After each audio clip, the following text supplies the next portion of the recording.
اچھا جی، پروگرام کے اسی سے میں ہمارے ساتھ موجود ہیں جناب شہزاد احمد خالد صاحب، directorate of public relation the Islamia university of Bahawalpur.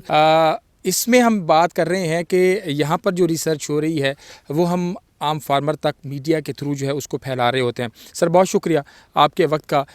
Universities کا جو کردار ہے، ظاہری بات ہے تعلیم بھی ہو رہی ہوتی ہے اور ساتھ ساتھ تحقیق بھی ہو رہی ہوتی ہے۔ اسلامیہ یونیورسٹی بہاولپور اس وقت پاکستان کی شاید ان چند یونیورسٹیز میں ہے جو اس حوالے سے لیڈنگ کردار ادا کر رہی ہیں۔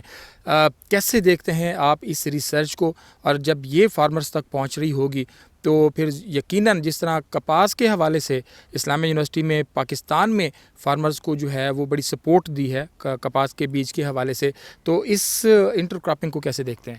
جی، یونیورسٹی جو ہماری اسلامیہ یونیورسٹی بہاولپور ہے وہ 4th جنریشن یونیورسٹی بن چکی ہے، یعنی وہ یونیورسٹی جو اپنی پروڈکٹس کو اب کمرشلائز بھی کرنے جا رہی ہے اور کر بھی چکی ہے، جیسے کپاس ہماری کمرشلائز ہو گئی ہے۔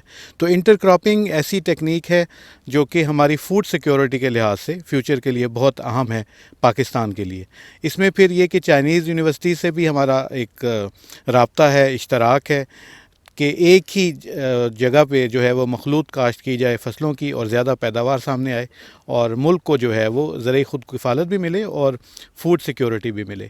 تو مکئی اور جو سویابین کی جو مخلوط کاشت ہے اس میں سچوان یونیورسٹی کے تعاون سے ہمارے جو زرعی سائنسدان ہیں وہ کام کر رہے ہیں، اور آپ جانتے ہیں کہ اس کی بہت زیادہ اہمیت اس حوالے سے کہ خودنی تیل کی جو پاکستان میں امپورٹ ہے جو فار ایسٹ اور دوسرے ملکوں سے ہوتی ہے اس پہ اربوں ڈالر خرچ ہوتے ہیں۔ اس کے بعد پاکستان میں جو پروٹین کا اہم ذریعہ ہے وہ پولٹری ہے اور سستا ذریعہ ہے۔ اب پولٹری فیڈ جو ہے وہ اس میں اس کا سویابین کا جو ہے بہت بڑا رول ہے۔ تو ان دونوں فیکٹرز کے لحاظ سے یہ پاکستان کی ایگریکلچر اکانومی کے لیے اور فیوچر کے لیے جو کنٹری کی جو اسٹرینتھ ہے خود کفالت، اس میں بہت اہمیت کی حامل ہے۔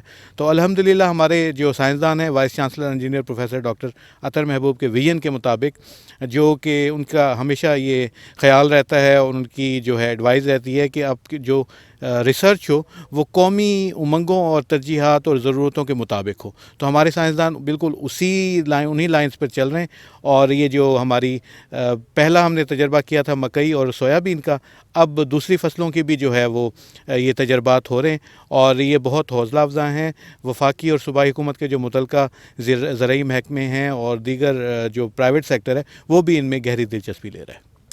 بالکل ایسے بہت شکریہ۔ جس طرح شہزاد احمد خالد صاحب بات کر رہے تھے، چلتے ہیں کچھ اور ماہرین سے بات کرتے ہیں، ہمارے ساتھ رہیے گا۔